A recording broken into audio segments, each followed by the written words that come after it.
Stephen A., what do you think about how Shannon Sharpe interviewed Katt Williams and Monique? What do you think about the pushback or lack thereof? Why give somebody the platform to come out on your show and say all the things that they've said? I'd be lying if I said those were not legitimate questions. I'd also be remiss in neglecting to inform you that I personally asked Shannon Sharpe to come on this podcast and discuss it. To his credit, although he's not here, he was willing to come on. He just had other commitments because he knows I'm his brother and I'm not trying to backdoor him. And I'm going to say something that a lot of people are not going to like. I don't believe that Shannon Sharpe is just an entertainer. I believe he's a voice. He's a voice in our community that is elevating by the day. He matters. And because he matters, with that level of significance and cachet comes a level of responsibility, some would say. But when you do it to the point where you're trying to act as if he shouldn't have them as guests, or somehow, some way he could have curtailed or edited out what they've said, I'm not going to go that far. Shannon Sharpe is under no obligation to edit or alter genuine thoughts that his guests have on his shows. If that's how they feel, that's how they feel. Now, would I have been a little bit different? Sure, because I'm a trained journalist. And as a result, the level of pushback that I would give, I'm seasoned and trained to do it, spanning 30 years. When Shannon Sharpe was on Club Shay or Nightcap rather, weeks ago, and he said to Chad Ochocinco during one of his telecasts, I'm not Ed Bradley, the late Ed Bradley, God rest his soul. I'm not 60 Minutes. I'm not 48 Hours. I'm an entertainer. My only retort to him was that you're not just an entertainer, you're a voice. And take that voice into consideration whenever you do whatever it is that you do, so you're never telling somebody that you're just an entertainer, because you're more than that.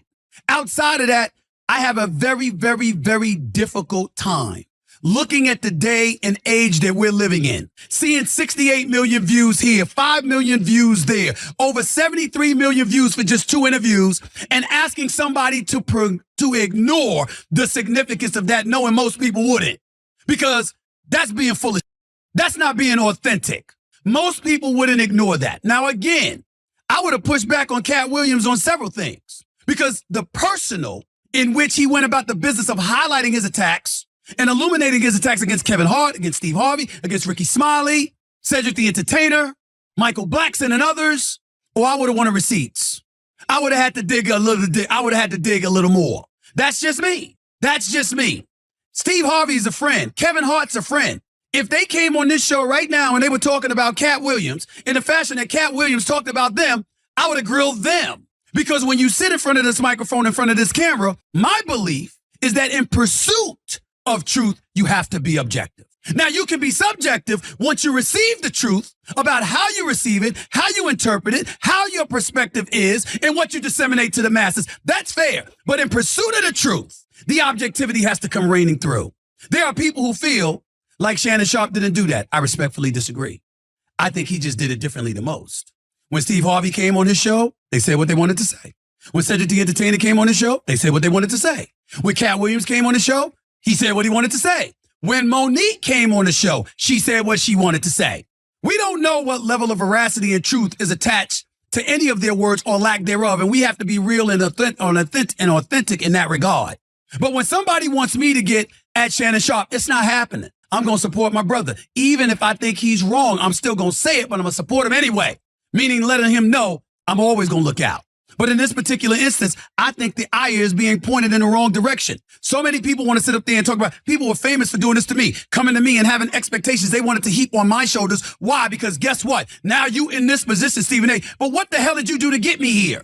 When I was scratching and clawing and climbing my way to this position, where were you then? You didn't do anything for me then, but when I got there, all of a sudden I owe you and us something because I'm in a place you ain't. Nah, I'm not going for that. So in that regard, I'm not going to engage in condemnation, but I did feel a need and an obligation to comment because so much stuff is being said about this man that works with me 2 days a week on ESPN's First Take. And I had to let everybody know where I stood about the man that I brought in to sit across from me 2 days a week.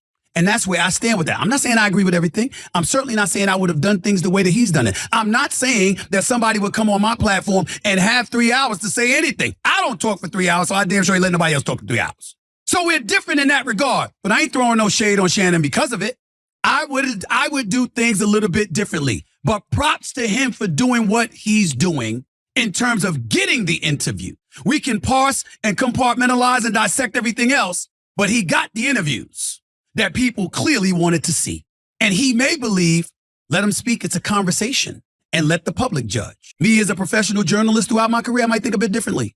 As it pertains to Katt Williams, God bless you. I hope that you continue to be the great comedian that you are. I hope that you were telling the truth, and I hope that somewhere along the way there's some level of compassion, because even if there were things done wrong or there were things done against you or things that you didn't like, I think it's safe to say, Katt Williams, that I don't know if anybody out there wanted to or had the intent to hurt you as much as you seem hell-bent on hurting and humiliating them. And that's something for you to think about, because I got mad love and respect for Katt Williams. He's a hell of a talent, and I wish him nothing but the best. Monique, she's brilliant. She's an Oscar winner. She's sensational.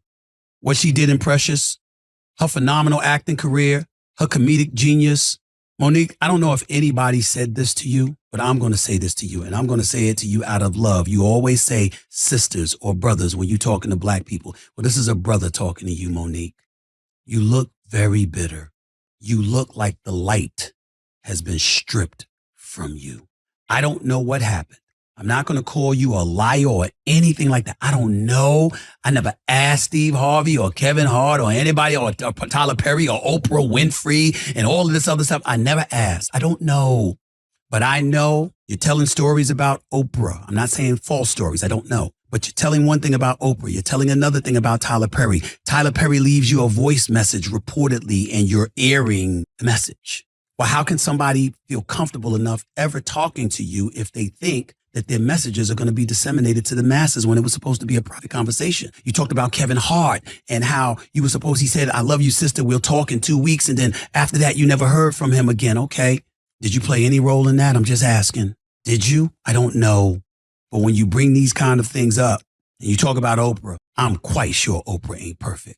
I'm quite sure there are an abundance of people, black, white, and beyond, that have had issues with things that Oprah has done that have negatively affected them. But we all know how much positive Oprah generated for so many of us, because she showed us the way in so many ways about how to excel in this industry and in life.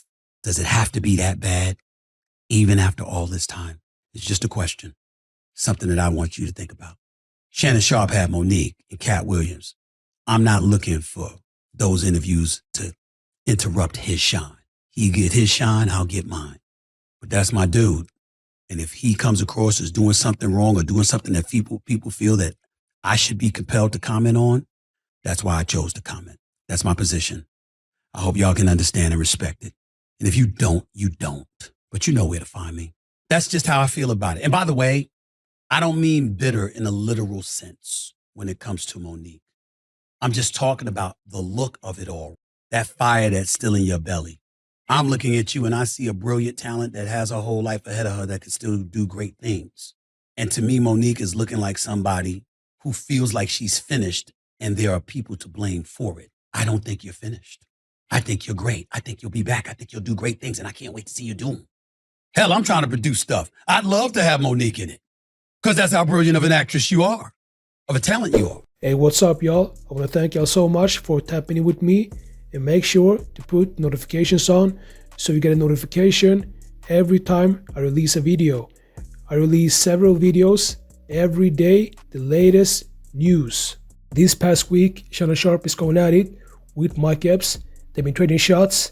Mike Epps, he said that, bruh, you look zesty. When he said that, Shannon, he was heated. He said, I want to see you, if you're about that life, I want to see if you can pull up because I want to show you something. But my thing is, if you get that heated because someone said that to you, then maybe there's something that you're hiding, because at the same time, Shannon, he never said he wasn't into that lifestyle that Mike Epps said he was into. And 2 days ago, Mike Epps and Shannon Sharpe, they decided to squash the beef. They met up, hugged, and said, I'm sorry, my brother. Even though they squashed it, there's still trolls on the internet saying that Shannon Sharpe is zesty And now Stephen A. Smith has decided to come out and protect his brother. He said, y'all need to stop saying things like that to my brother. Put some respect on Shannon Sharpe's name. And as you can see in the clip, he was heated, he was mad, he was angry. And I think that for him to say that at this moment when everybody's against Shannon Sharpe, that just goes to show what character Stephen A. has, because everybody is against Shannon, but Stephen A. Smith is standing by Shannon. And that's a real one to me. So let me know what y'all think about this. Do you think Stephen should stay out of it? Or is it good that he is actually standing with his brother? Let me know. So make sure to like this video, leave a comment, and watch the next videos.